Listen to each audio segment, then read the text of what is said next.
Olá! Estamos de volta para mais uma aula do curso A Carta aos Hebreus.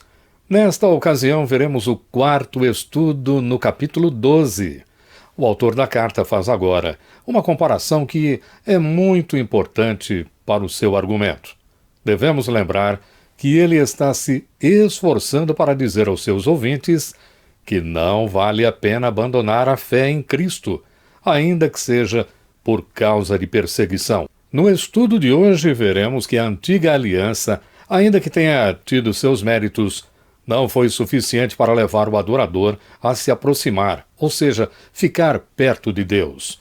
Então, dividiremos a passagem em duas partes. A primeira, Monte Sinai, versículos 18 a 21, e a segunda parte, Monte Sião, versículos de 22 a 24. Faremos agora a leitura do texto e depois uma breve análise. Hebreus capítulo 12, versículos de 18 a 24. Ora, não tendes chegado ao fogo palpável e ardente, e à escuridão e às trevas e à tempestade, e ao clangor da trombeta, e ao som de palavras tais que quantos ouviram suplicaram que não se lhes falasse mais, pois já não suportavam o que lhes era ordenado. Até um animal, se tocar o monte, será apedrejado. Na verdade, de tal modo era horrível o espetáculo, que Moisés disse: sinto-me aterrado e trêmulo. Mas tende chegado ao monte Sião, e à cidade do Deus vivo, a Jerusalém celestial, e a incontáveis hostes de anjos, e a universal assembleia, e igreja dos primogênitos arrolados nos céus, e a Deus, o juiz de todos, e aos espíritos dos justos aperfeiçoados, e a Jesus, o mediador da nova aliança, e ao sangue da aspersão que fala coisas superiores ao que fala o próprio Abel. E agora vamos à primeira parte do estudo, Monte Sinai, versículos de 18 a 21. A passagem está ligada ao versículo 17 por causa da palavra ora ou pois, no versículo 18, que tem o sentido de conclusão. Se por um lado, como vimos na última lição, Esaú, por ser profano, ou seja, uma pessoa mundana, não apresentou o caráter santo que é o apropriado para se ver a Deus, para estar diante de Deus. Por outro lado, o autor agora fala dos que têm chegado diante de Deus. Primeiro, ele se refere à extraordinária manifestação da presença de Deus. Você não achará isso nas nossas Bíblias. Por quê? Porque elas são traduções do hebraico, as nossas Bíblias. O nosso autor aqui de Hebreus, ele utilizou versões gregas que nem dispomos mais. Ele faz menção aos episódios narrados em Êxodo, capítulo 19, de 16 a 22, capítulo 20, dos versículos 18 a 21, e Deuteronômio, capítulo 4, versículos 11 e 12, capítulo 5, 22 a 27 e, finalmente, o capítulo 9 de Deuteronômio, versículo 19. Repetindo, estes textos você só encontraria nessas versões gregas que nós não dispomos mais, exceto pelo registro feito pelo nosso autor de Hebreus. Devemos, então, primeiro, entender o que significa esse não tende chegado. Chegar ou se aproximar aqui tem um sentido de adoração, de culto a Deus. Desse modo, o autor diz que seus ouvintes não chegaram diante de Deus numa situação especial. Ele está falando de quando os hebreus do passado foram libertos por Deus da mão do faraó do Egito e estavam lá de pé no Monte Sinai para receberem a lei do Senhor. O autor começa aqui uma comparação. Ele diz que o monte era palpável. Isso significa que era algo que podia ser tocado. Isso não tinha a ver com a experiência dos seus leitores. Por quê?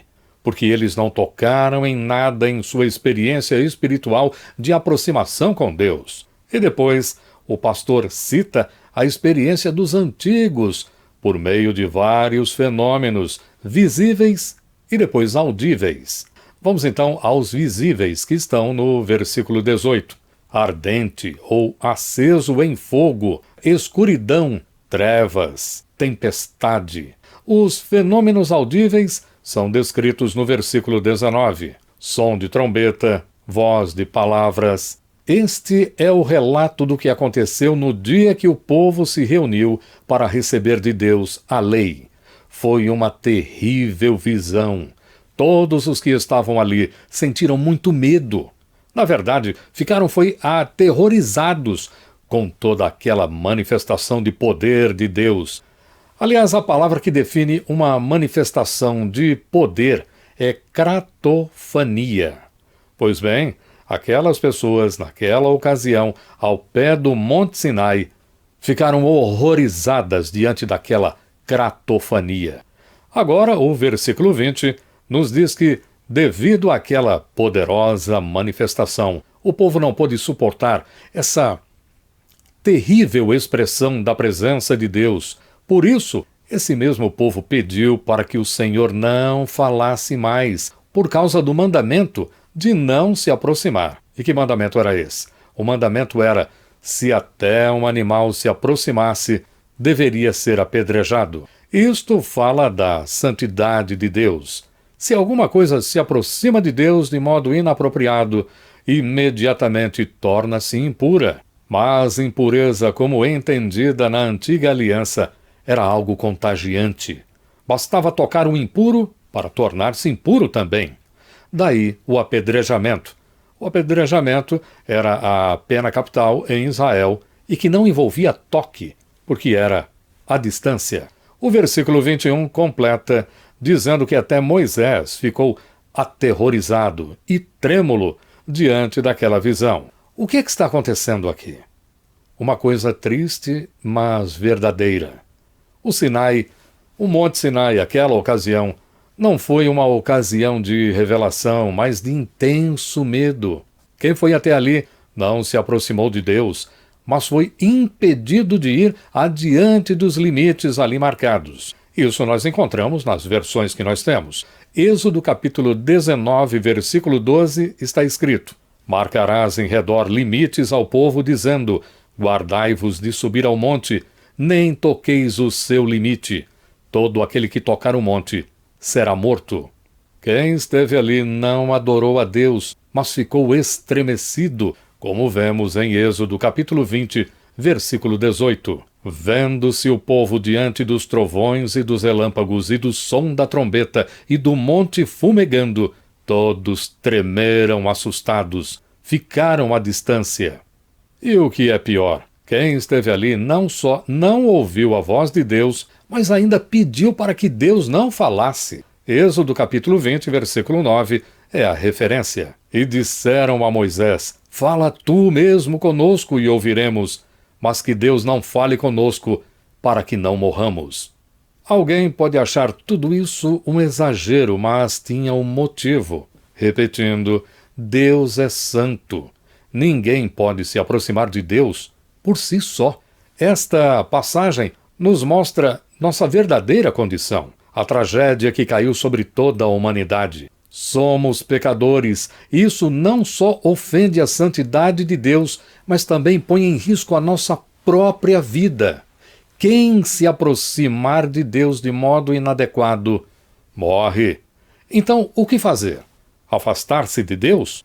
Não. Isso não é proteção, porque quem fica longe de Deus também morre, já que Deus é a única fonte de vida. Só há uma solução para este problema. Precisamos de um mediador, alguém que esteja entre nós e Deus, que nos faça chegar a Deus de modo apropriado. No Sinai, esse mediador foi Moisés, e mesmo assim estava completamente apavorado. Lembremos que mesmo o sumo sacerdote na antiga aliança só podia se aproximar de Deus uma vez por ano, e não mais enquanto isso. Como se vê, pela aliança do Sinai, ninguém poderia se aproximar de Deus. E agora a segunda parte, Monte Sião, versículos 22 a 24. A partir de agora passamos a ter ou a ver uma situação completamente diferente. O versículo 22 nos diz: mas tendes chegado. Esse mas tem o significado de ao contrário. Os ouvintes desse sermão não chegaram a Deus por meio de coisas que se podem ver e tocar, por meio de experiências que os sentidos humanos podem captar, mas por meio de realidades invisíveis. Só para recordar, a fé está baseada em coisas que se não veem. Lembra-se do capítulo 11, versículo 1? Pois muito bem, nosso autor agora diz que seus ouvintes chegaram não ao Monte Sinai, lá no meio do deserto, mas ao Monte Sião. Bom, é claro, ele não está falando literalmente do Monte Sião, que está em Jerusalém, mas está chamando seus ouvintes a imaginarem uma cena com a finalidade de produzir encorajamento. Tudo aqui tem um sentido espiritual. Prova disso é a continuação do versículo: cidade do Deus vivo, a Jerusalém celestial. Portanto, não é um lugar físico, mas um estado, uma condição. Este é mais um caso de já, ainda não, como já vimos aqui. O autor está falando da condição de já salvos, mas ainda não vivendo esta situação final. Anote aí algumas referências de Sião como lugar físico. Para começar, está ligado ao rei Davi, em 2 Samuel, capítulo 5, versículo 7, e principalmente ao salmo que foi tão usado aqui na carta aos Hebreus pelo autor pastor, o Salmo 110. Veja lá no versículo 2 a referência a Sião. Mas Sião também fala do governo final, o governo escatológico de Cristo. Apocalipse, capítulo 14, versículos de 1 a 5. Enquanto no Sinai temos um ambiente de grande medo, aqui em Sião o clima é de festa e de muita vida. Afinal, estamos falando na cidade do Deus vivo. Primeiro, fala-se de uma quantidade sem fim de anjos. Recordemos que, no começo da carta, os anjos ministram, ou seja, eles servem os que vão herdar a salvação. Está lá no capítulo 1, versículo 14. Agora, os anjos são parte da multidão que, com os salvos, adoram a Deus em uma reunião festiva. Aliás, há uma palavra em português que é derivada do termo usado aqui nesta passagem em grego. A palavra é panegírico. Panegírico é uma palavra portuguesa e significa um ajuntamento ou uma reunião festiva com intenção de louvar alguém. Hebreus está falando de um panegírico em louvor a Deus, uma grande festa reunindo anjos e seres humanos. O versículo 23 fala também da Igreja dos Primogênitos. Igreja aqui deve ser entendida no antigo sentido grego, daquela reunião que ocorria entre os cidadãos que tomavam decisões para a cidade. Mas agora, essa assembleia é formada pelos primogênitos registrados no céu, que são os justos, que participam na herança do Filho, que é o primogênito, daquele famoso versículo no capítulo 1, versículo 6. O próximo a ser citado é Deus, que está nesta cidade e é o juiz dela, mas um juiz não para condenar, mas para inocentar. Os que são aqui recebidos são os espíritos dos justos aperfeiçoados. Como está escrito, quer dizer, os que viveram a vida de fé, estiveram na caminhada de fé e alcançaram finalmente o objetivo. Por isso, eles estão com Deus, vivem com Deus. O versículo 24 encerra a passagem falando de Jesus, o responsável por ter levado todos esses à presença de Deus. Como mediador da nova aliança, ou seja, aquele que faz a mediação entre nós e Deus, Jesus. Veja que a ênfase aqui está para o nome humano. Não está falando Cristo, é ênfase para o nome humano. Diferente de Moisés, Jesus, diferente de Moisés, está à vontade ali naquela festa, está à vontade diante de Deus com seus irmãos, na presença do Todo-Poderoso. Moisés estava aterrorizado. Ele era o mediador na antiga aliança. o nosso mediador, está muito bem diante de Deus, juntamente com todos nós. Tudo isso por quê? Porque o seu sangue, o sangue que inaugurou a nova aliança, é melhor. Na continuação aqui da passagem está escrito isso. É melhor, porque fala de modo superior ao de Abel. Como podemos entender esse ponto, hein? Veja, Abel foi inocente, justo e morreu pelas mãos de seu irmão. Jesus do mesmo modo.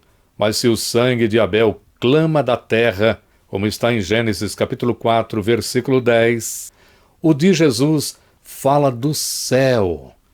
Se o sangue de Abel pede justiça, o de Jesus fala de perdão, justificação, salvação.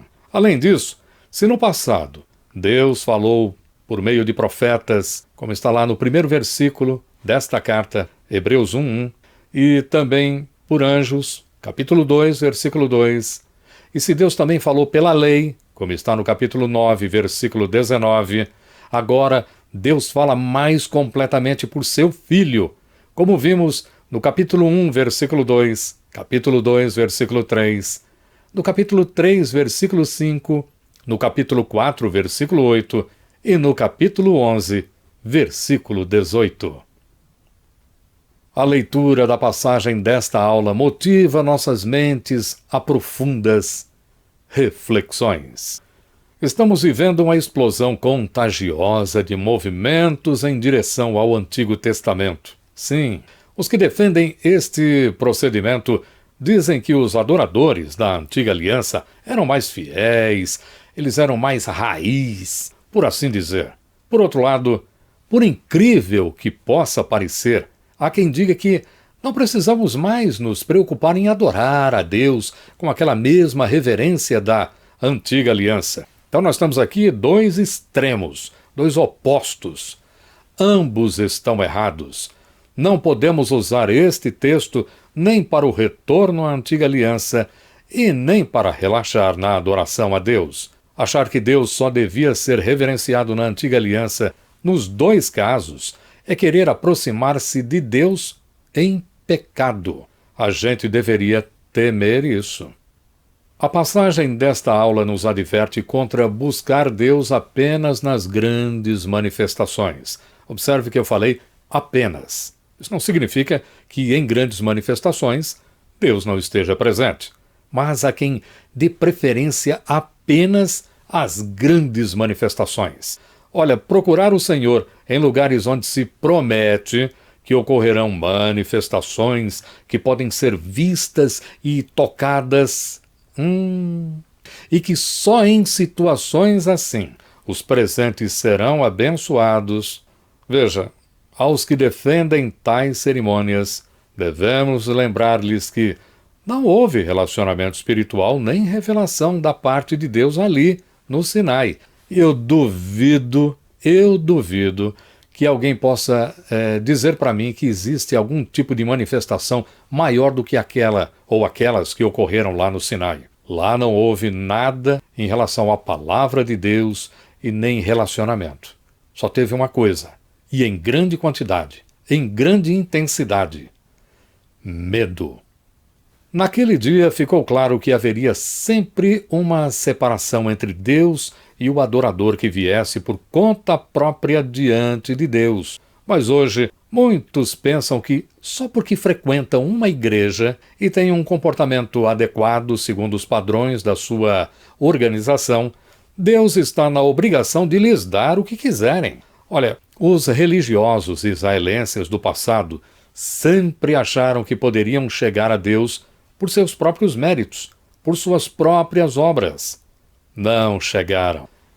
Hoje, no dia de hoje, ninguém fez mais obras do que um fariseu naqueles dias. E olha que até Jesus reconhece que eles eram incríveis para isso. Confira lá em Mateus capítulo 5, versículo 20. Mateus capítulo 5, versículo 20. Então, se nem aqueles fizeram mais, muito mais, eram profissionais em obras do que qualquer um de nós, e não chegaram a se aproximar de Deus, por que insistir?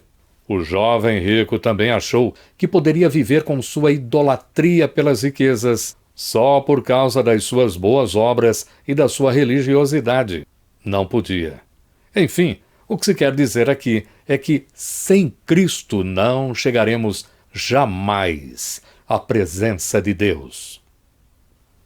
Jesus nos ensina não a fazer isso ou aquilo. Ele veio inaugurar um novo modo de ser, um modo correto de viver, de ser gente. Nada justifica querermos defender nosso modo de ser, até o melhor da nossa raça, quando injuriado, quando ferido, clama por vingança. No modo Jesus, que é diferente de tudo por aqui, mesmo quando somos perseguidos, não é correto respondermos com violência. Sim, esse foi o modo como Jesus agiu e o exemplo que ele é para nós. Jesus é o nosso padrão, ele está nos aperfeiçoando, nos tornando adequados para estarmos diante de Deus naquela festa maravilhosa que não terá fim. Depois de ler este texto, que tal um pouco de imaginação? Seguinte, qual deve ter sido a conversa entre duas pessoas naquele dia, antes daquelas manifestações lá no Sinai? Alguém poderia muito bem ter dito, o que será que vai acontecer hoje por aqui, hein? O outro respondeu, eu nem imagino. Parece que Moisés vai fazer um pronunciamento, não é isso? Não sei, mas estou muito curioso. E eu também. Curiosidade. Esse não foi um problema daqueles dias. É a curiosidade que tem sido a motivação de muita gente que se aproxima de Deus desde o encontro no Monte Sinai, provavelmente. Hoje temos curiosidade pelos cânticos, pelo pregador. Quem é que vai pregar hoje? Pelas novidades que ouvirá. Está sabendo da última? E também verá. Olha, você nem imagina, tá lindo, é mesmo? Como é que tá? Vai lá para você ver. E pelas pessoas que encontrará. Sabe quem que vai hoje lá? Não.